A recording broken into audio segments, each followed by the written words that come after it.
The McGard door lock offers 24-hour theft protection.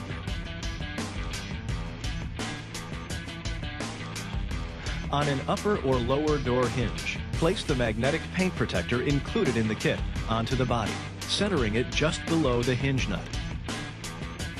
Using the appropriate driver, socket, or bit, remove the existing hinge nut. Insert the key tool into the hinge lock and engage lock nut pattern. Thread the lock into the hinge by hand. Using a 1/4-inch ratchet and the key tool, tighten the lock nut to approximately 80 to 90 inch-pounds. Do not over-tighten. Remove key tool and paint protector. Repeat this process on each of the other doors, using only one lock per door. Store your key tool and paint protector in a safe place so you can locate it when you want to remove your doors.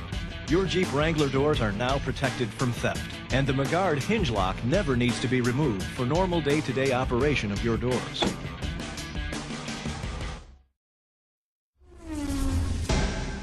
McGard, the world's best theft protection.